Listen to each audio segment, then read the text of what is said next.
Let's finish this fast. That's what she never said. हो comedy कर दी भाई तूने, कॉमेडी। तो मेरे भाइयों और बहनों, आ चुके हैं हम हफ्ते के उस एडवेंचर में जिसका नाम है रोस्टवर्स, और इस पे मैं आपको देता हूं आनंद भर भर के, क्योंकि खबरें तो बस बहाना है। आ गई मुस्कान, आ गई। अरे नहीं, वो वाली नहीं भाई। अरे यार चलो शुरू करते हैं पहली वाली से, मतलब पहली खबर से। तो इस हफ्ते नेटफ्लिक्स वालों ने बहुत ही गंदा काटा, क्योंकि मेरे फोन में एक नोटिफिकेशन आया जिसमें लिखा था Leo teaser, and I was kind of very excited for it. मुझे लगा कि भाई लियो का टीजर आ गया। मैंने देखा भी नहीं कि नेटफ्लिक्स वाले क्यों डाल रहे हैं इसको। जैसे ही मैंने खोला, एनिमेटेड मूवी का था। बेसिकली एडम सैंडलर की एनिमेटेड मूवी है, जो कि 21 तारीख को रिलीज होने वाली है। और फिर गुस्सा इतना आया कि फोन तोड़ना तो मतलब महंगा पड़ जाता, लेकिन फिर मैंने कहा कि नेटफ्लिक्स को अनसब्सक्राइब कर दूं क्या। एंड इन केस आप लोग के साथ भी हुआ तो प्लीज कमेंट्स में बताना मुझे। मेरे साथ हुआ बहुत गंदा घटा। लेकिन वही दूसरी तरफ ब्लू बीटल के जो डायरेक्टर है, उन्होंने बहुत ही सही चीज को कंफर्म किया। ब्लू बीटल की जो ओपनिंग सीक्वेंस है उसमें उन्होंने बताया कि ग्रीन लैंटर्न की एक अपीयरेंस होती है जब स्कैरब को दिखाया जाता है तब। And in case you guys don't know, तो कॉमिक बुक्स में ग्रीन लैंटर्न और ब्लू बीटल दोनों की थोड़ी सी गंदी वाली हिस्ट्री होती है। मतलब ये दोनों एक दूसरे के मॉर्टल एनिमीज होते हैं और एक दूसरे को मारने की कोशिश करते हैं। तो इसी वजह से ग्रीन लैंटर्न का उस ओपनिंग सीक्वेंस में अपीयर होना एक बहुत ही बढ़िया सा ईस्टर एग था, और डीसीयू में आगे ग्रीन लैंटर्न और ब्लू बीटल की राइवलरी को बहुत ही अच्छी तरह से सेटअप कर देता है। और अगर ये सुन के आप दूसरी बार ब्लू बीटल देखने जाना चाह रहे हो तो आपकी चॉइस है। लेकिन ये जो स्ट्राइक पे स्ट्राइक चल रही है, इसके बारे में थोड़ी सी अपडेट दे देता हूं। तो क्या हुआ कि अभी कुछ दिनों पहले राइटर्स लोग को बुलाया गया, AMPTP जो कि प्रोड्यूसर्स का एसोसिएशन है, उन्होंने एक मीटिंग करने के लिए नेगोशिएशंस के नाम पर जो गोरख धंधा कर रहे हैं उस पर उन्होंने कहा कि आओ बैठते हैं, बात करते हैं। और बात कुछ करी नहीं, सिर्फ एक नोट खिसका दिया गया। और उसमें पता है क्या था, उसमें कंडीशंस के नाम पर यह लिखा गया था कि राइटर्स को एक्चुअली में AI को असिस्ट करना है। बेसिकली AI जो कोई भी स्क्रिप्ट देगा उसे राइटर्स को प्रूफ करना है। मतलब AI स्क्रिप्ट लिख लेगा और राइटर्स लोगों को उसमें बस थोड़े बहुत चेंजेस कर ले ताकि कॉपीराइट से बच ले ये लोग। मेरे को एक बात समझ में नहीं आती, अक्ल के अंधे चीनी मिर्ची दाना, ये प्रोड्यूसर लोग पिछवाड़े में बाबा इलायची दबा के बैठे हैं क्या।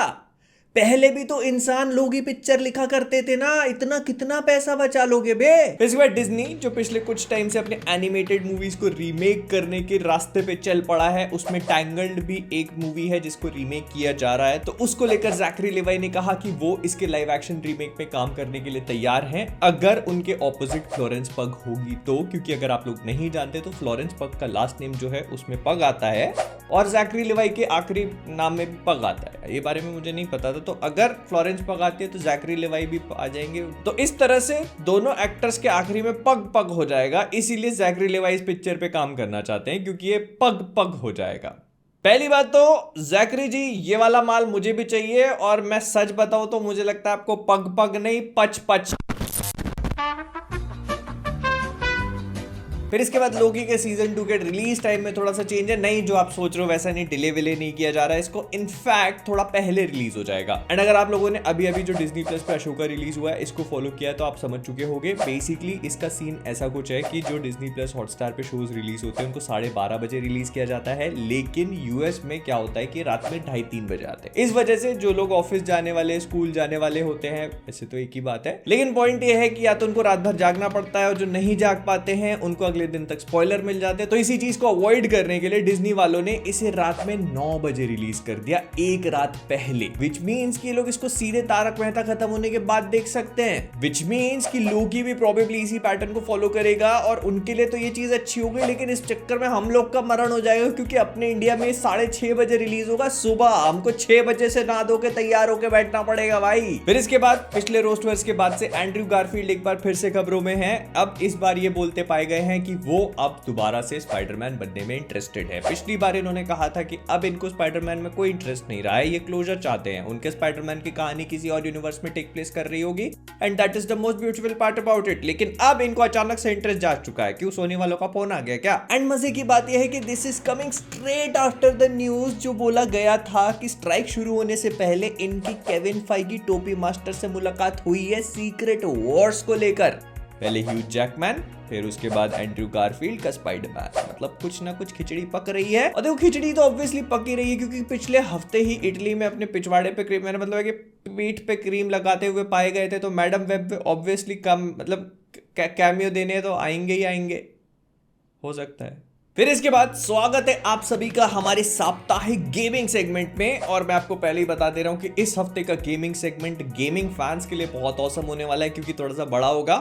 Hey, that's what she said. पिछले हफ्ते गेम्स कॉम ने टेक प्लेस किया, मतलब अभी भी चल ही रहा है। काफी लंबा इवेंट होता है जर्मनी में, जैसा कि मैंने पिछले रोस्टर्स में एक्सप्लेन किया था। तो इसकी ओपनिंग नाइट में हमको काफी सारे अच्छे अच्छे गेम्स देखने को मिले। रेबेल मून का ट्रेलर भी इसमें इंक्लूडेड था। तो सबसे पहले तो इसमें call of duty modern warfare 3 के नाम पे जो स्कैम होता है उसका एक छोटा सा गेम प्ले देखने को मिला, and I kind of loved it. मुझे देखने में बहुत मजेदार लगा ये। इसमें मैकरॉफ भाई साहब रिटर्न करने वाले, पता नहीं कहां से उखाड़ के लेके आएंगे उसको। प्रोबेबली जो गुलाग का पहला मिशन दिखाया गया था उसको इन्फिल्ट्रेट कर रहे हैं शायद मैकरॉफ को बचाने के लिए। I loved it. Graphics movie level के लग रहे हैं भाई। फिर इसके बाद एक क्रिम्सन डेजर्ट करके गेम दिखाया गया था। इससे मैं कुछ भी एक्सपेक्ट नहीं कर रहा था, बट उसको देख के ऐसा लग रहा है कि it is Witcher 3 blended with Assassin's Creed Valhalla with wild west game play with Ghost of Tsushima part 40, 90, 69, I don't know what it is. I loved it. फिर इसके बाद जिस गेम को मैं काफी लंबे टाइम से फॉलो कर रहा हूँ, जिसके लिए मैं काफी ज्यादा एक्साइटेड हूँ, उसकी इस वाले गेम्स कॉम में काफी सारी डिटेल्स हमें पता चली। Black myth Wukong. फिर इसके बाद नेदररेल्म स्टूडियोज के एड बून, अगर आप नहीं जानते तो उन लोगों ने मॉर्टल कॉम्बैट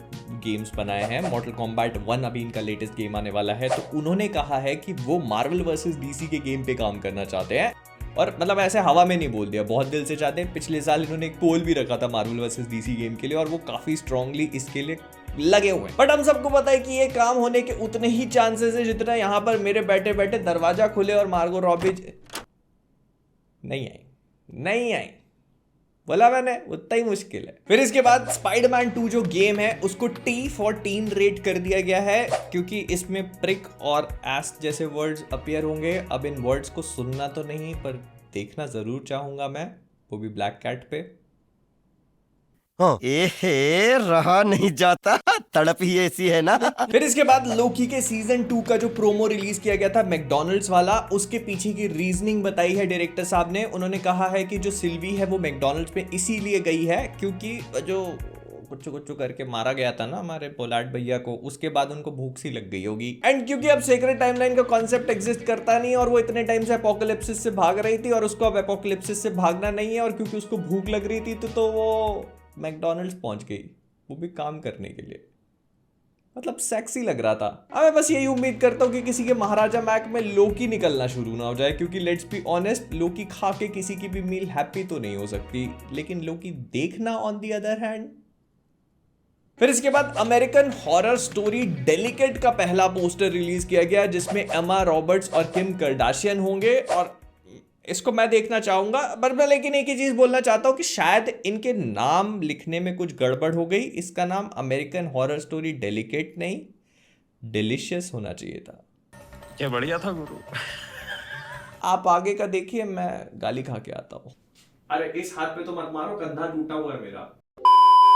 फिर इसके बाद वॉल्ट डिज्नी स्टूडियोज जो है वो अपना डेस्टिनेशन D23 नाम का एक इवेंट करने वाला है, जिसमें काफी सारी चीजों को शोकेस किया जाएगा। इसको अब D23 एक्सपो से कंफ्यूज मत कर लेना, जिसमें काफी सारे बड़े बड़े अनाउंसमेंट किए जाते हैं। ये और वो दो चीजें अलग हैं। बेसिकली क्या होता है कि डेस्टिनेशन D23 एक्सपो में भी कुछ चीजें बताई जाती हैं, लेकिन ये उतना बड़ा इवेंट नहीं। लेकिन फिर भी अगर उम्मीदें लगाने वाले उम्मीदवार लोग बैठना ही चाहते हैं तो मैं बता देता हूं कि 9 और 10 सितंबर को होगा इंडिया में, शाम 6:30 बजे से लेकर 8 बजे तक। कोई बड़े अनाउंसमेंट एक्सपेक्ट मत करना। लोकी का छोटा मोटा क्लिप दिखाई जा सकती है, कोई बड़ी कास्ट अनाउंसमेंट नहीं होगी, क्योंकि सब कुछ स्ट्राइक पर है। फिर इसके बाद पिछले रोस्ट वर्स्ट में हम लोगों ने ये डिस्कशन किया था, एक्चुअली उसके पिछले रोस्ट वर्स्ट में हम लोगों ने ये डिस्कशन किया था कि टॉम हॉलैंड के स्पाइडरमैन किस तरह से स्पाइडरमैन 4 को लेकर मीटिंग कर चुके हैं। फिर उसके पिछले रोस्ट वर्स्ट में हमने किया था कि मीटिंग थोड़ी सी आगे बढ़ी थी, लेकिन इस रोस्ट वर्स्ट में हमको ये पता चला है कि ये मीटिंग थोड़ी ज्यादा आगे बढ़ चुकी थी, क्योंकि इन लोगों ने एक्चुअली में स्क्रिप्ट को सबमिट किया है। अब इस न्यूज को थोड़ा सा अपने हिसाब से ले लेना, क्योंकि रूमर है कि कोई भी कंफर्मेशन नहीं है, लेकिन हाँ ऐसा बोला जा रहा है कि स्क्रिप्ट काफी आगे प्रोग्रेस कर चुकी है। तो that kind of makes me excited for it. लेकिन मैं बस यही बोलूंगा कि अगर इतना सब आगे बढ़ चुका था तो फिर पीछे से झटके लेने। Moving on. फिर इसके बाद हैरिसन फोर्ड जो कि रेड अभी बने नहीं है, वो उनको तो पता भी नहीं रेड हल्क कौन है। बेसिकली जो कि जनरल रॉस का रोल प्ले कर रहे हैं captain America brave new world में। उन्होंने कहा कि ये रोल उनकी लाइफ का सबसे डिफिकल्ट रोल था। हाँ, इंडियाना जोन्स बन के एक बड़े पहाड़ से गिर के पत्थरों से झूलना वो तो डिफिकल्ट होगा ही नहीं, एक एसी रूम में ग्रीन स्क्रीन के सामने खड़े होकर जोर से चिल्लाना ये डिफिकल्ट था। खैर उम्र भी तो हो गई है अब। फिर इसके बाद मैडम वेब की प्रोड्यूसर ने कहा कि ये मूवी एक ओरिजिन है, इसमें सिडनी स्वीनी का है। नहीं, ये खबर रोस्ट फर्स्ट का डिस्कशन डिजर्व नहीं करती। फिर इसके बाद जो पिछले रोस्ट फर्स्ट में हमने खबर कवर करी थी थॉर 5 के आर्टिकल को लेकर, वैरायटी वाला, कि थॉर 5 बनाएंगे टाइका वाइटिटी, और जैसा मैंने बोला था कि हो सकता है कि ये आर्टिकल थॉर 4 के टाइम का हो, पुराना आर्टिकल हो, तो वैरायटी ने इस चीज को कंफर्म कर दिया है कि वो पुराना आर्टिकल था। थॉर लव एंड थंडर को जो हमने प्यार दिया उसके पहले का आर्टिकल था वो, तो इस चीज को कंफर्म कर दिया गया है। एंड अब क्रिस हेम्सवर्थ ने ये बोला है कि वो अभी थॉर के रोल में वापस आना नहीं चाहते, जब तक उनके पास अच्छी खासी स्टोरी नहीं होगी तब तक वो काम नहीं करेंगे जो वो करते आए हैं। लेकिन क्रिस भाई, मैं बस आपसे एक ही चीज बोलना चाहता हूं कि जल्दी वहां से हटो, तोरा माइक। फिर इसके बाद इन सारी बुरी खबरों में एक अच्छी खबर है, और वो है गोस्ट राइडर। अब इस चीज को लेकर देखो, वैसे तो कोई कंफर्मेशन नहीं है, लेकिन काफी स्ट्रॉन्ग रूमर्स निकल के आ रही कि मार्वल जो है वो गोस्ट राइडर को वापस लेके आने वाला है, और कोई छोटा मोटा गोस्ट राइडर नहीं, निकोलस केज का गोस्ट राइडर जो हम लोगों ने काफी पहले देखा था। एंड इट लुक्स लाइक कि मार्वल के पास काफी स्ट्रॉन्ग प्लान्स हैं इनको लेकर। And in case you guys are thinking कि सीक्रेट वॉर्स में काम होगा, तो नहीं, ऐसा बोला जा रहा है कि थोड़ा सा जल्दी, प्रोबेबली डेडपूल 3 में ये चीज हो सकती है, और अगर ये वर्क किया तो हो सकता है कि गोस्ट राइडर को अपना खुद का स्पेशल भी मिल जाए। अभी कौन सा गोस्ट राइडर होगा, निकोलस केज वाला है कोई और, ये मुझे नहीं पता, लेकिन निकोलस केज का गोस्ट राइडर फिलहाल के लिए वापस आ रहा है। लेकिन निक भाई, अगर उस टाइम पे नहीं बना पाए थे तो अब टेक्नोलॉजी अच्छी हो चुकी है एप्स बनाने वाली, अब बना लेना। अगर नहीं पता तो इधर भाईजान से पूछ लेना कैसे बन। लेकिन इसके बाद स्वागत है आप सभी का हमारे साप्ताहिक एनिमे न्यूज में। तो सबसे पहले अच्छी खबर आती है माय हीरो एकेडमिया को लेकर। तो कार्टून नेटवर्क वाले इसे हिंदी में डब करके 10 सितंबर से हर संडे को दोपहर 1 बजे दिखाएंगे। हिंदी इंग्लिश क्यों बोल रहा हूँ। तो कार्टून नेटवर्क वाले इसे 10 सितंबर से स्टार्ट करने वाले हैं, हर संडे को दिखाएंगे दोपहर 1 बजे, हिंदी, तमिल, तेलुगु, मलयालम और कन्नड़ा में। And I don't know about you guys, but MHA काफी अच्छा एनिमे है, और इसको इतनी सारी लैंग्वेजेस में डब होके देखना काफी अच्छी चीज है। लेकिन नेटफ्लिक्स के ट्विटर पे काफी अच्छा सा वीडियो देखा मैंने, काफी होलसम सा। तो जो वन पीस का लाइव एक्शन शो आने वाला है, उसमें जो मेन लूफी का रोल प्ले करते हैं इन्याकी, वो बेसिकली इचिरो ओदा से जाके मिले। एंड ये पूरी की पूरी कन्वर्सेशन काफी बढ़िया सी लगती है। और फिर इसमें वो मोमेंट भी आता है जिसमें शैंक्स जो है लूफी के सिर पे वो स्ट्रॉ हैट रखता है, वो होलसम लगता है बहुत ज्यादा। मैं तो रिलेट भी कर पा रहा हूँ शैंक्स के साथ फिलहाल। फिर इसके बाद ऐसा सुनने में आ रहा है कि मार्वल वाले आरडीजे को वापस लेके आना चाहते हैं सिर्फ एक पिक्चर के लिए। मतलब ऐसा नहीं है कि वो उनको वापस लेके आएंगे और फिर कई सारी पिक्चरों को रखेंगे, लेकिन ऐसा बोला जा रहा है कि एक पिक्चर के लिए वापस लेके आएंगे। और जहां तक मुझे लगता है तो वो एक पिक्चर सीक्रेट वॉर्स होगी। एंड इट्स क्वाइट ऑब्वियस कि अगर आपके पास एक गोली है तो you would actually save it for the very best and for the very last moment, क्योंकि ऐसा बोला जा रहा है कि मार्वल वाले इस मूवी को सबसे best film of all time बनाना चाहते हैं। नहीं, सबसे बेस्ट मार्वल मूवी नहीं, सबसे best movie of all time बनाना चाहते हैं, और इसके ऊपर बंडल लेवल का पैसा फूका जाएगा।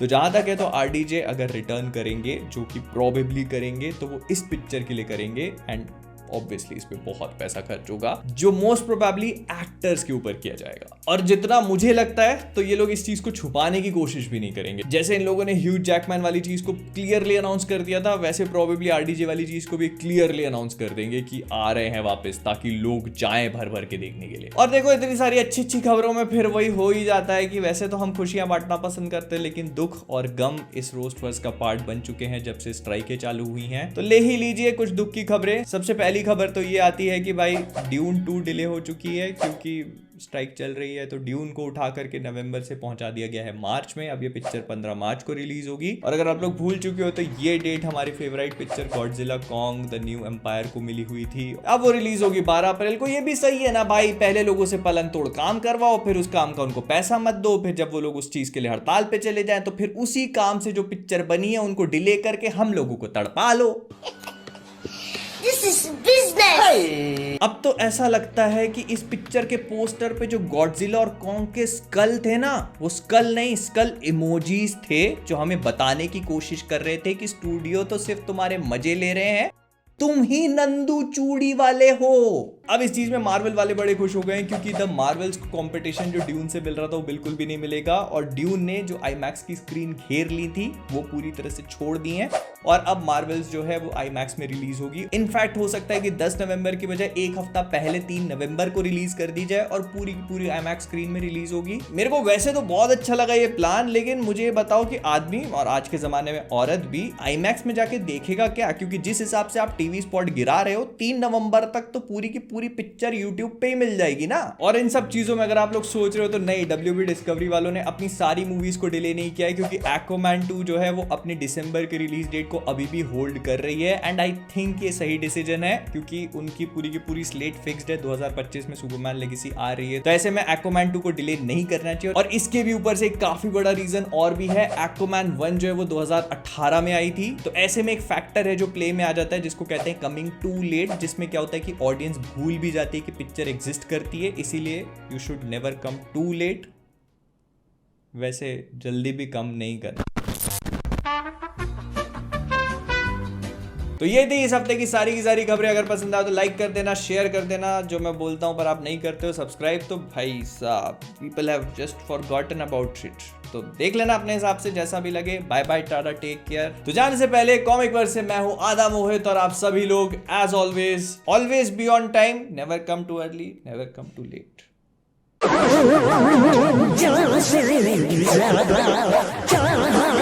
Disco,